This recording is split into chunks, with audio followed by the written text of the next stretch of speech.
Voilà, chers amis, soyez les bienvenus pour cette visite des musées du Vatican. Comme tous les vendredis, nous nous promenons à travers l'art chrétien. Et puisque nous sommes vendredi saint, eh bien, je vais vous proposer de pouvoir visiter ensemble des sarcophages chrétiens.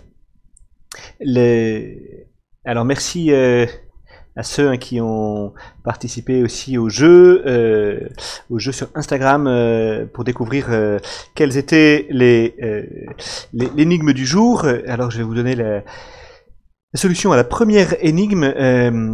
C'était l'énigme bonus. D'où vient le mot sarcophage?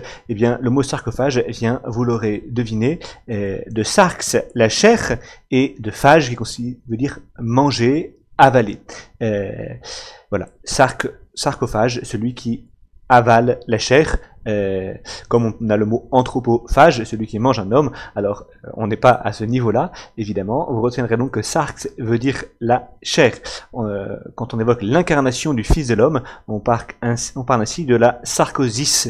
Voilà. Et en médecine, je crois qu'on parle du sarcome pour désigner un gonflement de la peau. Voilà, sarcophage. C'était pour la question bonus. Nous allons commencer aujourd'hui par voir un sarcophage à strigile. Alors strigile, c'est l'instrument, un instrument en forme de S, qui est un instrument en métal que les athlètes utilisaient pour nettoyer leur corps après l'avoir enduit d'huile. Vous savez que dans l'Antiquité, les athlètes se couvrent le corps d'huile, à la fois parce que ça adoucit les muscles, et puis comme les crèmes, les pommades qu'on peut mettre aujourd'hui, et puis en même temps, pour le combat des gladiateurs, eh bien le fait de mettre de l'huile, ça permet d'éviter de donner prise à l'adversaire. C'est ce double sens qu'on retrouve dans l'huile, dans le sacrement de confirmation, à la fois être fort dans le combat et en même temps ne pas donner prise à l'adversaire. Voilà, donc le strigile, un instrument en forme de S, et donc vous voyez ici sur le côté des sarcophages qui sont décorés avec ce S. C'est une forme assez classique à l'époque romaine. Pour un bas-relief.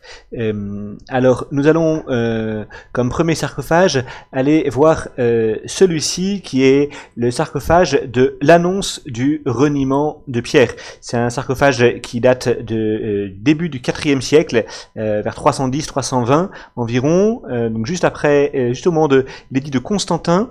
L'édit de Constantin marque la fin des persécutions contre les chrétiens, et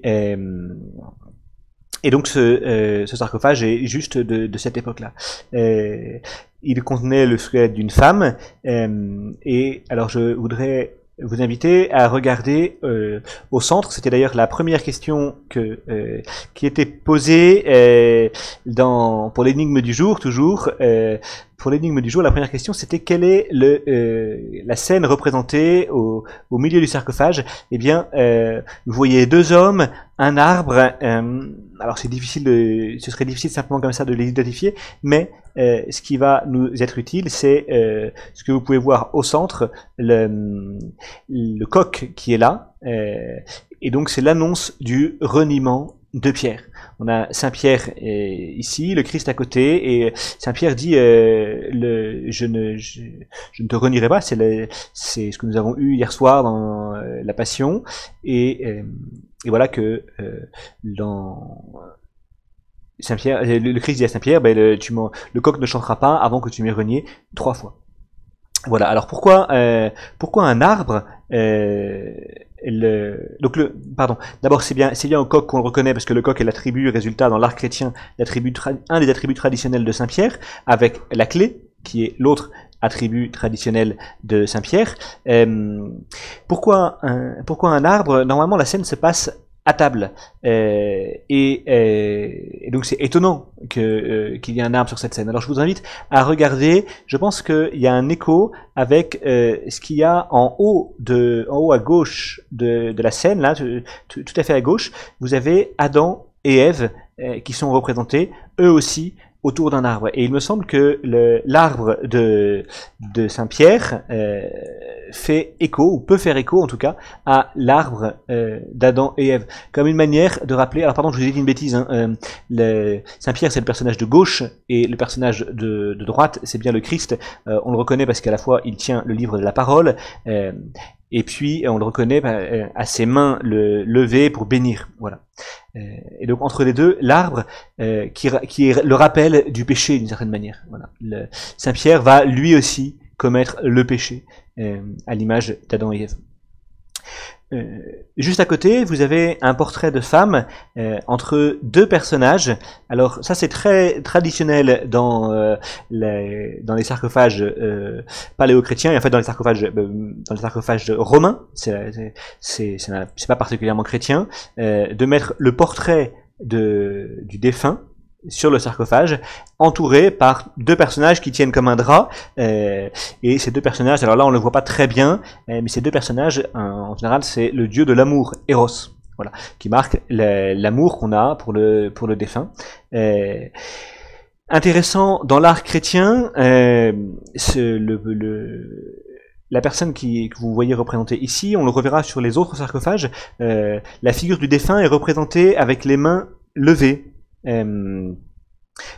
représenter le défunt avec les mains levées, c'est un signe de prière, c'est la position traditionnelle de l'orant, non pas Laurent de prénom, mais L apostrophe O-R-A-N-T, l'orant, c'est-à-dire le priant, celui qui fait oraison. Et donc c'est la position traditionnelle du priant, de l'orant, c'est les mains levées vers Dieu.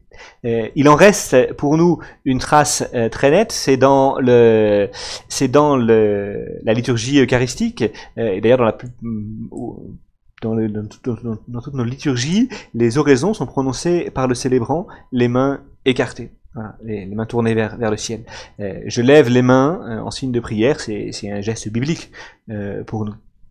Voilà, donc c'est cette position-là de l'orant qu'on retrouve sur le sarcophage paléo-chrétien.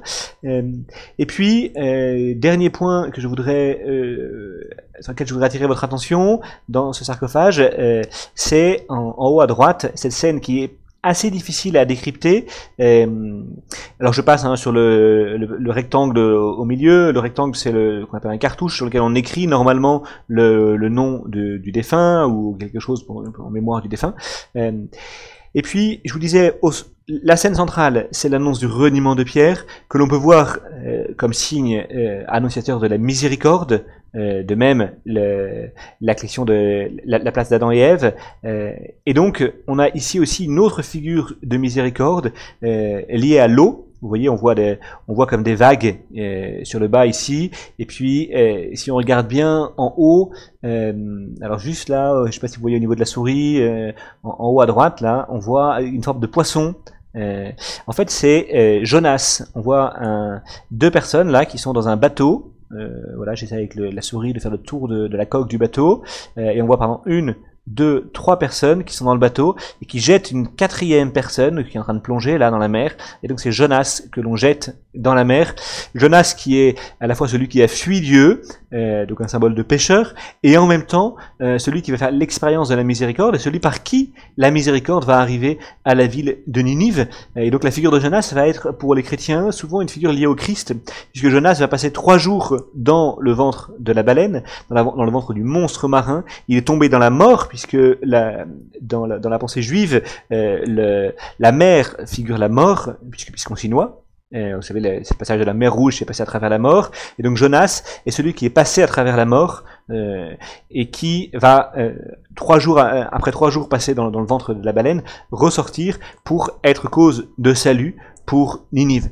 Eh bien, en cela, les pères de l'Église ont vu dans Jonas une figure du Christ, le Christ qui passe 3 jours non plus dans le ventre de la baleine, mais 3 jours dans le tombeau, ce que nous fêtons ces jours-ci, et qui est le signe du salut pour tous ceux qui sont marqués de l'eau avec lui, et pour tous ceux qui passent dans l'eau avec lui. Et donc, mettre ça sur un sarcophage, c'est dire, on confie notre défunt à cette miséricorde, puisqu'il a été baptisé dans la mort de Jésus-Christ, nous le confions à la résurrection de Jésus-Christ. Nous espérons que, même s'il n'a pas été parfait, même s'il a connu le péché, comme Adam, comme Ève, comme Pierre, eh bien, le Seigneur le fera entrer dans sa résurrection.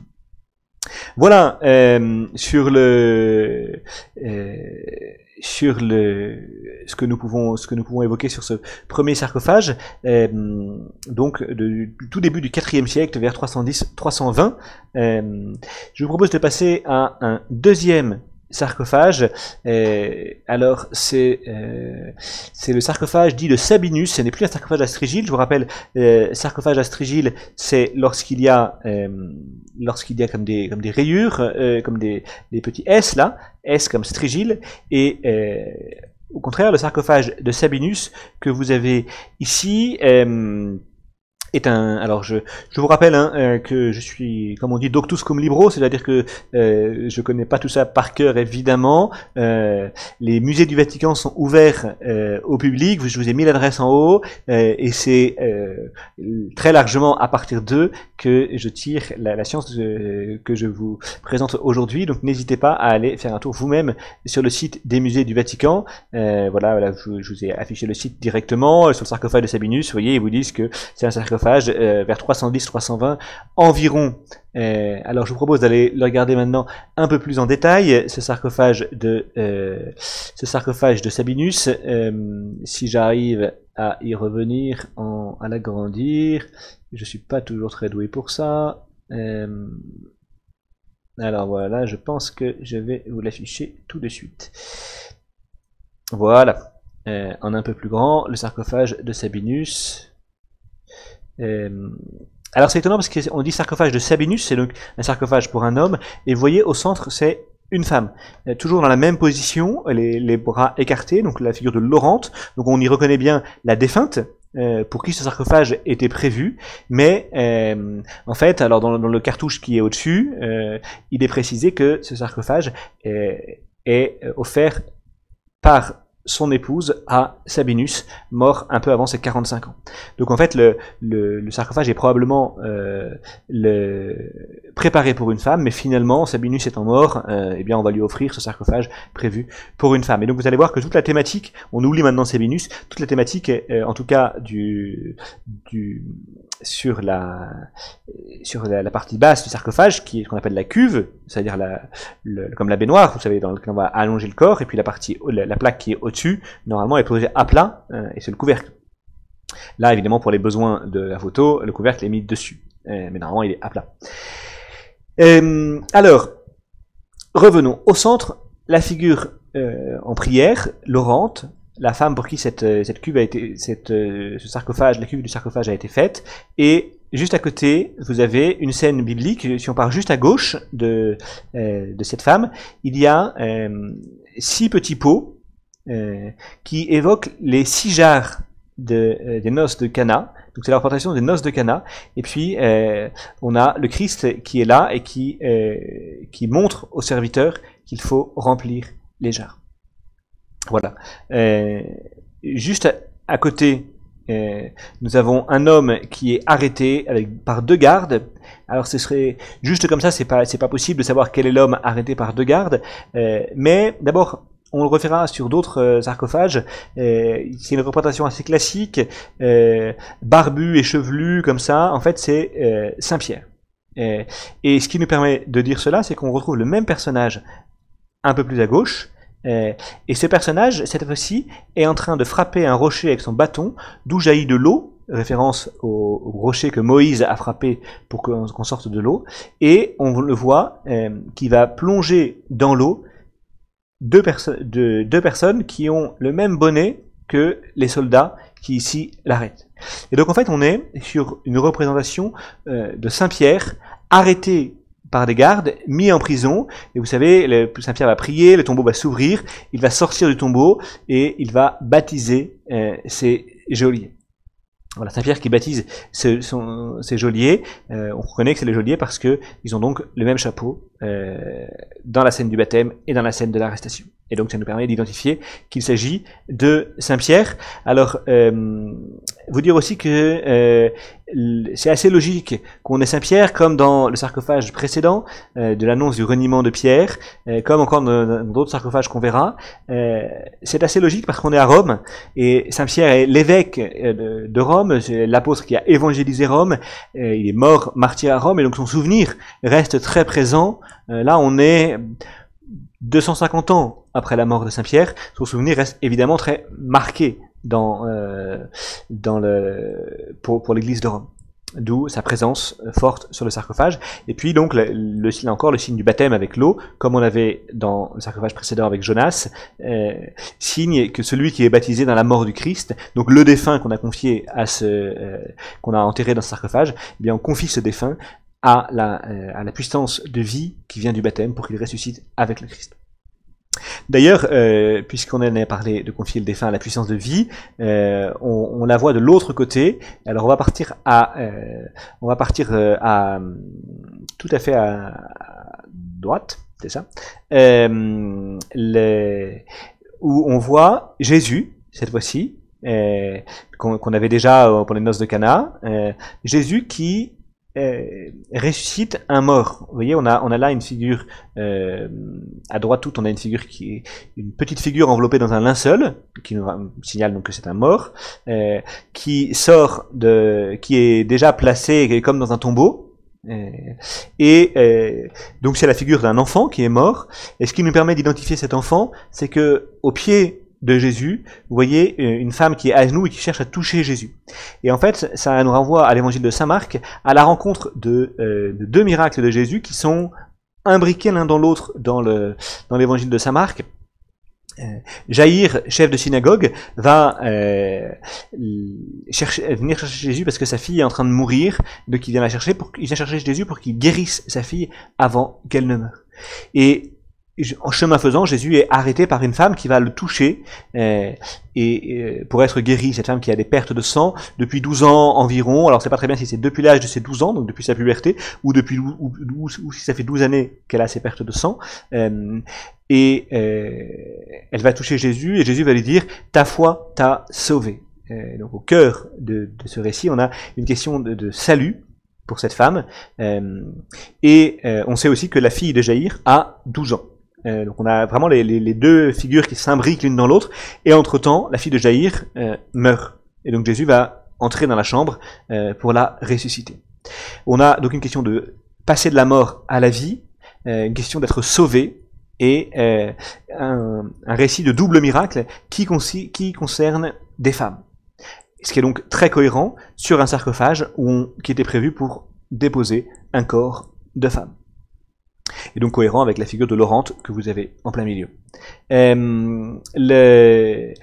côté, entre la figure de Laurente et la figure de la résurrection de la fille de Jaïr, et on a deux autres scènes bibliques. Alors vous reconnaissez toujours Saint-Pierre qui est avec sa barbe là, en train de regarder ce qui se passe. On le voit de profil ici. Alors ici c'est la multiplication des pains.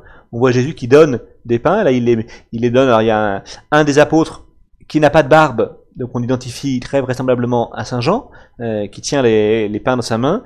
Saint-Pierre, il a replié son vêtement pour pouvoir en mettre plein dans son vêtement. Voilà. Ce qui m'amène d'ailleurs à me dire que quand on pense à la multiplication des pains, on n'imagine pas tout le travail aussi fait par les apôtres qui ont dû aller porter les pains à cette foule immense. Et c'est toujours moi une scène qui me touche beaucoup de me dire, mais en fait, Jésus a associé ses apôtres à ce miracle. Jésus aurait pu claquer des doigts et bam, chacun trouve dans sa poche un morceau de pain, et les apôtres restaient tranquilles assis dans l'herbe. Et en fait, non, Jésus a voulu avoir besoin de ses apôtres, associer ses apôtres à son miracle. Et moi, ça me touche beaucoup parce que je crois que c'est exactement notre responsabilité dans l'Église. Alors, ma responsabilité comme prêtre, en étant associé au sacrement, en donnant les sacrements pour les autres, mais aussi votre responsabilité, notre responsabilité à tous comme chrétiens, lorsque nous sommes associés à l'œuvre de Dieu par notre vie quotidienne, et notamment lorsque nous avons à témoigner de la bonté de Dieu, en témoignant de la charité, par le service du frère, ou encore lorsque nous témoignons du salut de Dieu par l'évangélisation, l'annonce de la bonté de Dieu pour tout homme. Voilà, ce que m'évoque moi cette figure des apôtres qui doivent porter le pain lors de la multiplication des pains.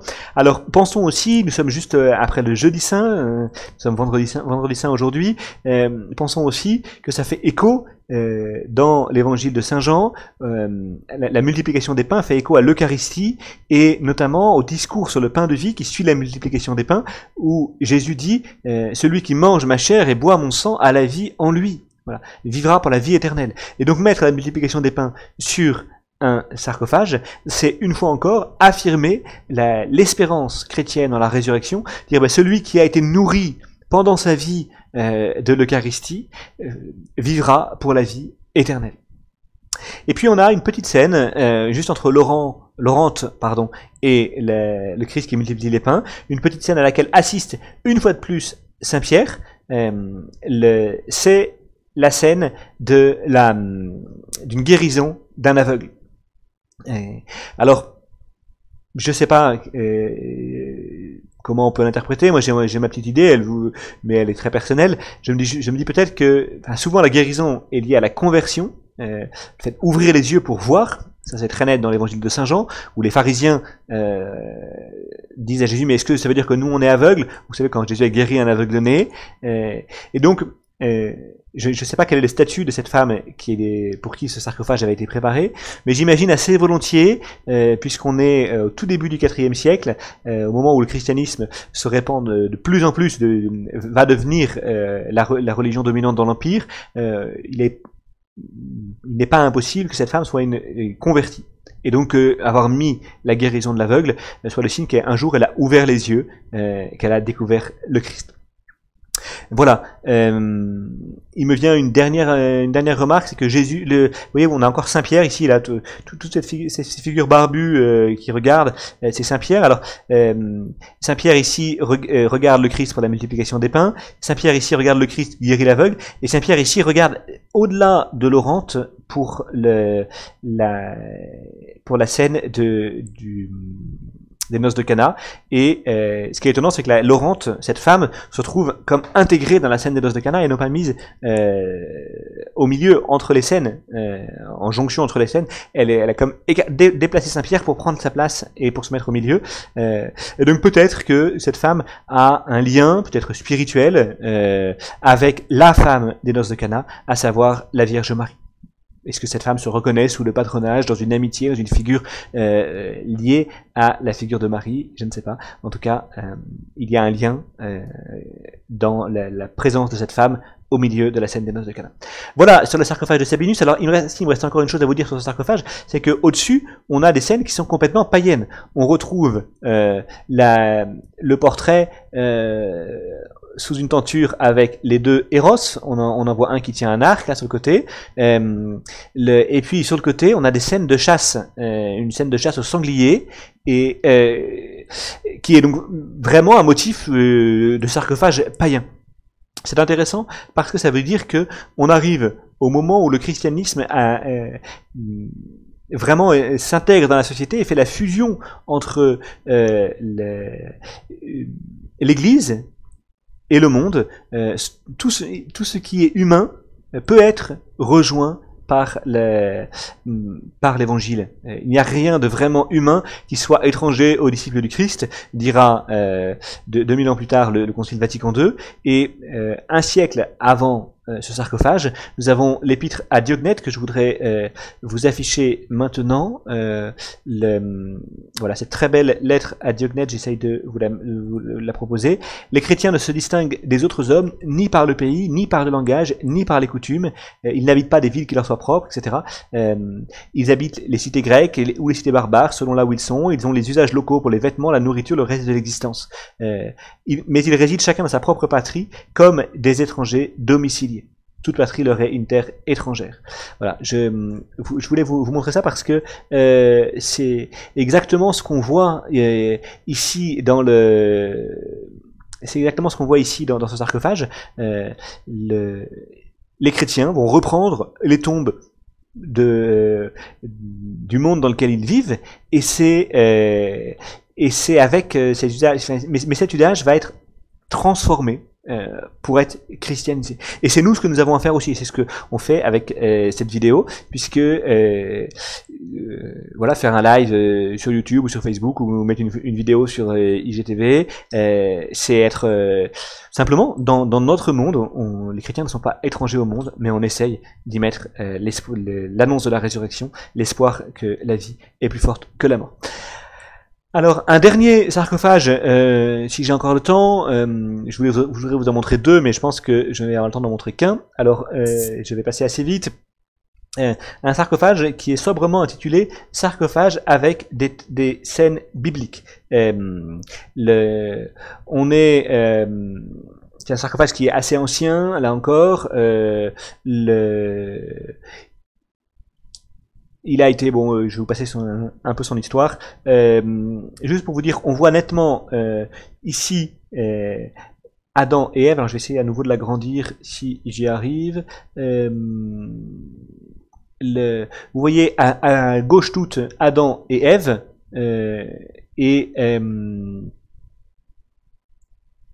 Adam et Ève. Est-ce qu'on peut l'avoir en plus grand? Non, c'est pas plus grand ça. Voilà. On a Adam et Ève qui sont nus, donc on les reconnaît facilement, avec l'arbre au milieu, Dieu qui est là sur le côté pour leur parler, et puis, ce que j'ai trouvé intéressant, je vous invite à aller voir ce sarcophage, vous le retrouverez facilement sur à l'adresse que je vous ai mis. Vous allez voir le musée Pio Cristiano, je vous mettrai le lien à la fin du live sur Facebook. Le sarcophage avec des scènes bibliques, il y a une petite description qui est proposée, mais il y a des choses qui ne collaient pas tout à fait, et puis donc j'ai pris, je m'y perdais. Donc j'ai pris le temps d'essayer de regarder un peu les personnages, et comme ce que je vous disais tout à l'heure, il y a des personnages qui se ressemblent.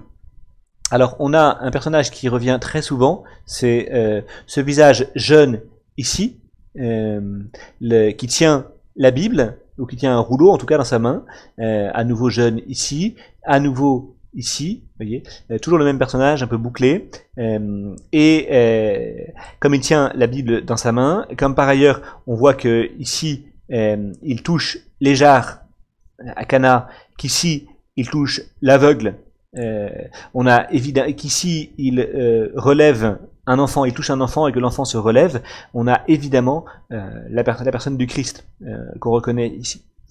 On a un autre personnage qui apparaît très souvent, c'est le barbu, ici, qu'on retrouve ici à nouveau, et qu'on retrouve là, entre deux gardes, qu'on retrouve ici touchant un rocher d'où sort de l'eau, et on retrouve les deux mêmes gardes à genoux, qu'on reconnaît toujours avec leur bonnet.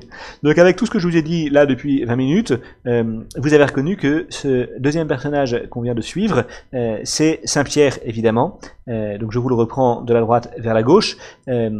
Saint-Pierre qui ici assiste à la résurrection d'un enfant. Alors là, je ne l'ai pas identifié, ça peut être le fils de la veuve de Naïm, ou alors la fille de Jaïr. Il n'y a pas de manière de préciser particulièrement. Saint-Pierre était là dans les deux scènes. Saint-Pierre ici avec un coq à ses pieds. Donc c'est l'annonce du reniement de Saint-Pierre. Et puis Saint-Pierre emmené par les gardes pour être arrêté, mis en prison. Et à côté, Saint-Pierre qui baptise son geôlier.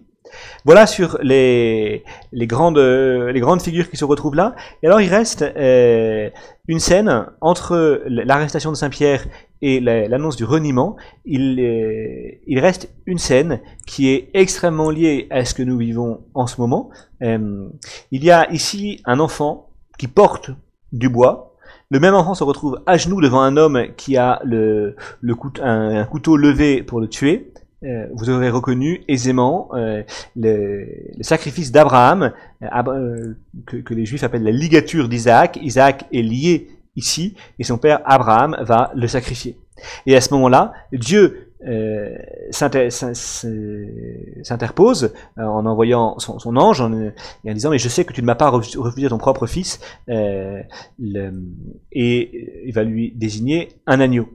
Cette figure du sacrifice d'Abraham a Et pour nous chrétiens, nettement l'annonce du sacrifice du Fils, non pas d'Abraham, mais de Dieu, ce n'est plus Abraham qui sacrifie son fils, c'est Dieu qui accueille le sacrifice de son fils, et ce n'est plus Isaac qui porte le bois, c'est Jésus qui porte la croix. Et vous savez, quand Isaac porte le bois, il dit à son père, mais père, je vois le bois pour le sacrifice, mais je vois pas l'offrande, je vois pas l'animal qu'on va sacrifier. Et Abraham, qui a le cœur déchiré à ce moment-là, dit, mais t'inquiète pas, mon fils, Dieu y pourvoira. Et effectivement, Dieu y a pourvu en livrant son propre fils. Et juste au-dessus du petit Isaac qui porte le bois, eh bien, vous avez le Christ qui a la main levée comme ça pour, j'arrive pas à bien vous la faire, mais pour bénir Isaac. Le Christ bénit Isaac.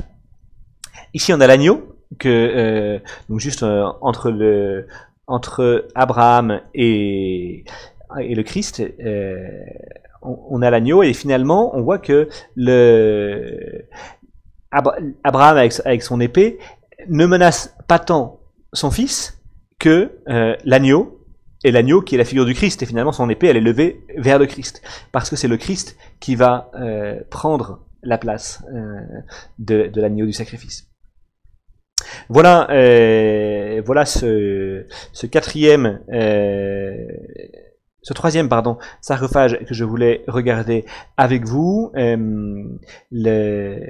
Je voulais aussi attirer votre attention sur la figure très sereine d'Isaac qu'on voit ici devant le feu déjà du sacrifice. Il a une attitude extrêmement sereine, confiante, abandonnée dans la main de son père qui le tient pour le sacrifice. Et ça, pour moi, ça fait un écho très net avec ce que nous venons d'entendre, dans ce que nous venons de vivre aujourd'hui. Le Christ sur la croix qui dit « Père, en tes mains, je remets mon esprit ». Voilà. Et puis voilà, je vous rappelle aussi qu'à chaque fois, ce que je trouve très beau, donc Pierre, la figure de Saint Pierre, puisqu'on est à Rome, la figure de Saint Pierre qui regarde toujours vers le Christ, y compris surtout quand il est emmené pour sa propre passion, ou quand il est emmené ou quand il baptise. À chaque fois, il ne fait pas autre chose que ce que fait le Christ.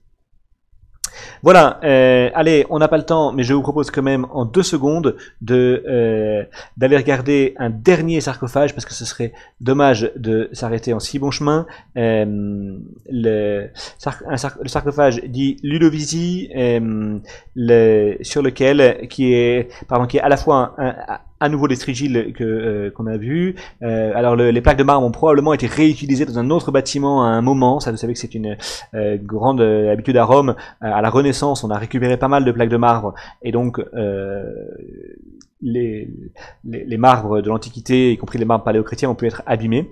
Là, on est sur un sarcophage qui présente la rencontre entre des scènes tout à fait païennes et des scènes chrétiennes. Au centre, on a des scènes païennes, et notamment une très belle scène qui est très familiale et qui a tout son sens dans la foi chrétienne, c'est l'homme et la femme. C'est le symbole de l'amour, l'amour qui est plus fort que la mort, nous dit le Cantique des Cantiques. Et donc cette reprise d'une scène païenne, simplement un homme et une femme qui s'embrassent, qui se tiennent par la main en signe d'amour, eh bien, alors ils s'embrassent pas de leur bouche, mais ils s'embrassent de leurs bras, parce que c'est qu'embrasser, c'est avec les bras normalement. C'est le sens du mot embrasser. Donc ils se tiennent par le bras, et puis entre les deux, il y a la figure du Dieu amour. Cette figure païenne est tout à fait à toute sa place dans l'enseignement de l'Église sur la relation amoureuse. On retrouve en bas, alors je suis pas sûr d'arriver à zoomer plus que ça, mais vous allez voir ici en bas, on a Saint Pierre qui baptise à nouveau ces geôliers. Ils ont toujours le même petit chapeau bizarre. À nouveau, il y a l'eau qui jaillit du rocher. Voilà. Et puis on a au-dessus la résurrection de Lazare. Alors la figure du Christ est cassée, mais on a Lazare qui sort de son tombeau. Ici, on a une figure qui se relève, une figure d'enfant qui se relève. Alors soit c'est la résurrection toujours de l'enfant de Jaïr ou de la veuve de Naïm, ou alors certains commentateurs ils voient les ossements desséchés d'Ézéchiel, mais ça me surprend plus parce que il n'y a pas de raison d'avoir plusieurs personnages adultes autour. Et puis en bas, à nouveau, la guérison de l'aveugle. Voilà, on est donc toujours un peu dans les mêmes thématiques. Et je vous remercie d'avoir suivi ce petit parcours à travers l'art chrétien qui, en ce vendredi saint, nous tourne résolument vers la résurrection, vers ce que nous fêterons dans la nuit de samedi à dimanche. Je vous souhaite vraiment de vivre un beau triduum pascal et je vous propose qu'on termine ce temps en priant ensemble la prière des vêpres, pardon. L'office des vêpres. Et alors, vous l'aurez vu, l'hymne est probablement assez inconnu, donc je vous propose simplement qu'on puisse la réciter ensemble. Dieu, viens à mon aide, Seigneur, à notre secours. Gloire au Père et au Fils et au Saint-Esprit, au Dieu qui est, qui était et qui vient, pour les siècles des siècles. Amen. Homme, le Fils de l'homme donne sa vie pour toi. L'amour qui te rend libre le suspend sur la croix. Rappelle-toi. Ténèbres dedans, dehors, ténèbres d'âme et de corps, nuit de la 6e heure jusqu'à l'instant qu'il meurt. Homme, le Fils de l'homme donne sa vie pour toi. L'amour qui te rend libre le suspend sur la croix. Rappelle-toi. Angoisse, Élie, Élie, lama sabachthani. Cri de nation dernière entre les mains du Père. Homme, le Fils de l'homme donne sa vie pour toi. L'amour qui te rend libre le suspend sur la croix. Rappelle-toi. Montagne, tombeau brisé, même la terre a tremblé. Flanc percé par la lance sur toute chair. Silence. Homme, le Fils de l'homme donne sa vie pour toi. L'amour qui te rend libre le suspend sur la croix. Rappelle-toi.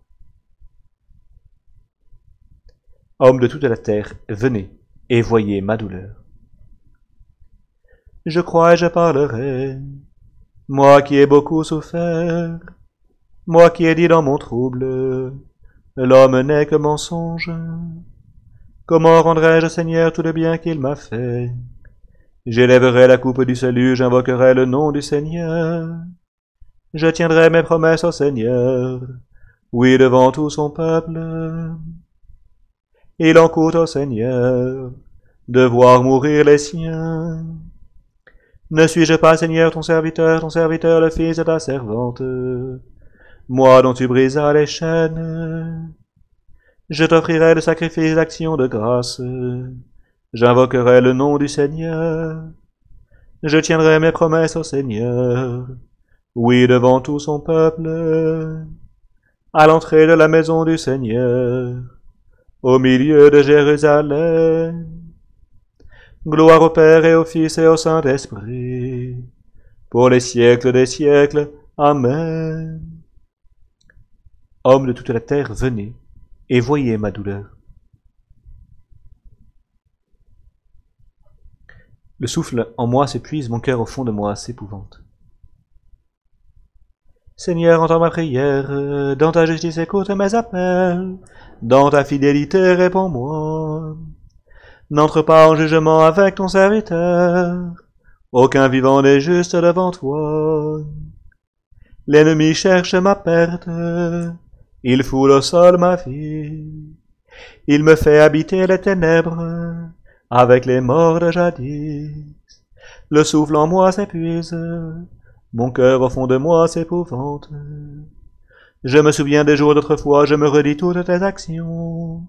Sur l'œuvre de tes mains je médite.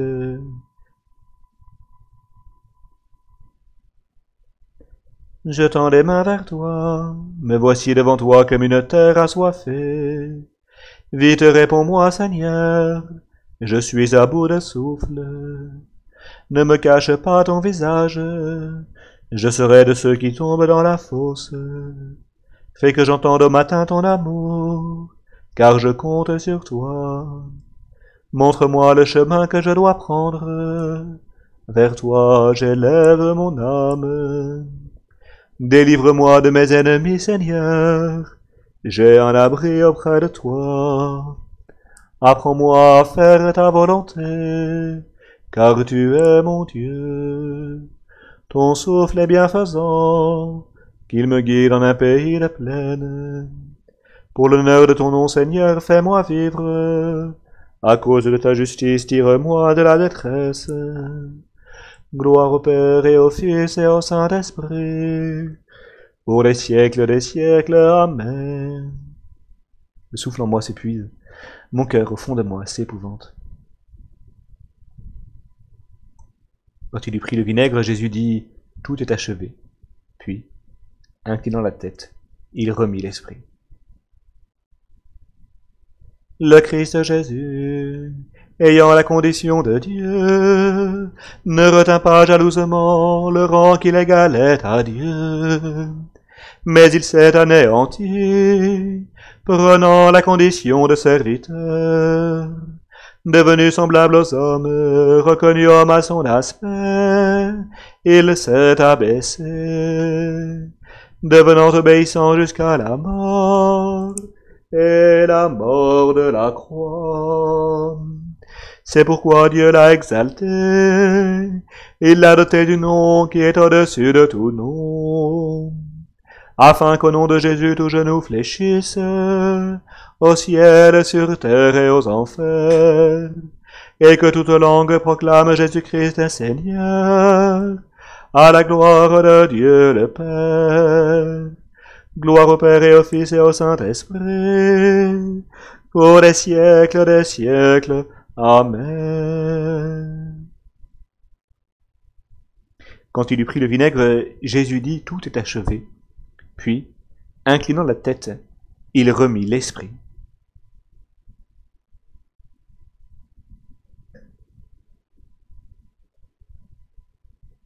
De la première lettre de Saint Pierre.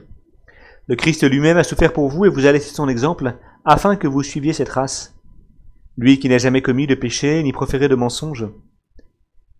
Couvert d'insultes, il n'insultait pas, accablé de souffrance, il ne menaçait pas, mais il confie sa cause à celui qui juge avec justice. Dans son corps, il a porté nos péchés sur le bois de la croix, afin que nous puissions mourir à nos péchés et vivre dans la justice. C'est par ces blessures que vous avez été guéris.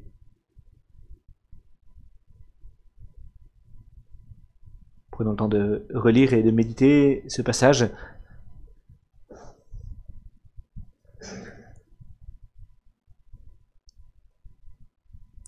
Le Christ est fait pour nous obéissant jusqu'à la mort et la mort de la croix.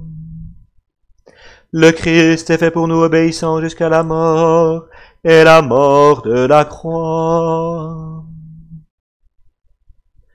Quand nous étions encore ennemis de Dieu, c'est pour cela que cette heure est venue, Père, glorifie ton nom. Le Christ s'est fait pour nous obéissant jusqu'à la mort et la mort de la croix. Quand nous étions encore ennemis de Dieu, Dieu nous a réconciliés avec lui par la mort de son Fils. Mon âme exalte le Seigneur, exulte mon esprit en Dieu mon Sauveur. Il s'est penché sur son humble servante. Désormais tous les âges me diront bienheureuse. Le puissant fit pour moi des merveilles. Saint est son nom. Son amour s'étend d'âge en âge sur ceux qui le craignent. Déployant la force de son bras, il disperse les superbes. Il renverse les puissants de leur trône, il élève les humbles. Il comble de biens les affamés, renvoie les riches les mains vides. Il relève Israël son serviteur, il se souvient de son amour, de la promesse faite à nos pères, en faveur d'Abraham et de sa race à jamais. Gloire au Père et au Fils et au Saint-Esprit, pour les siècles des siècles. Amen. Quand nous étions encore ennemis de Dieu, Dieu nous a réconciliés avec lui par la mort de son Fils. La prière d'intercession fait écho à la grande prière universelle du Vendredi Saint que vous avez entendu tout à l'heure à l'office ou que vous entendrez en suivant l'office.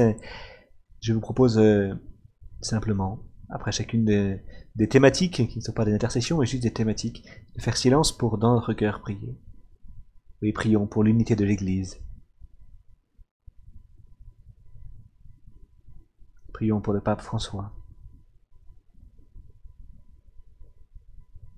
Prions pour les prêtres et pour les fidèles. Prions pour les catéchumènes et tous ceux qui se préparent au sacrement de l'initiation chrétienne, qui vont devoir attendre avant de pouvoir recevoir ces sacrements.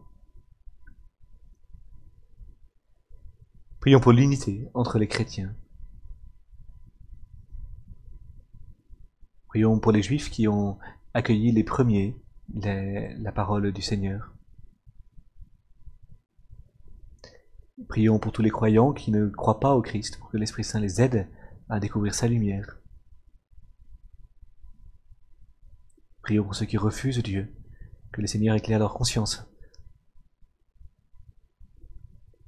Prions pour tous les peuples de la terre et ceux qui les gouvernent, particulièrement dans ce temps d'épidémie. Prions pour les affligés, particulièrement ceux qui ont perdu un proche, ceux qui risquent de perdre leur emploi, ceux qui sont éprouvés. Prions pour tous les défunts. Notre Père, qui es aux cieux, que ton nom soit sanctifié, que ton règne vienne, que ta volonté soit faite sur la terre comme au ciel. Donne-nous aujourd'hui notre pain de ce jour.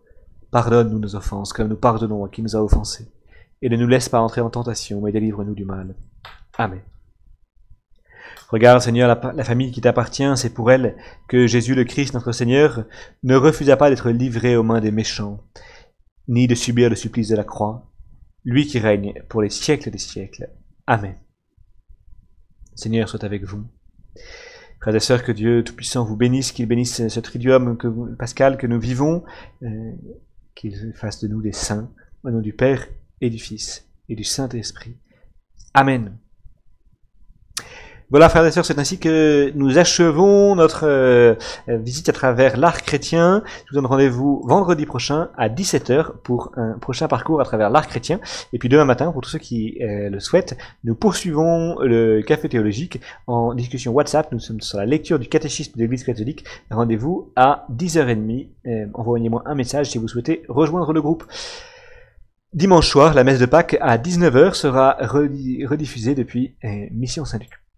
Bonne semaine, priez pour moi. Je prie pour vous.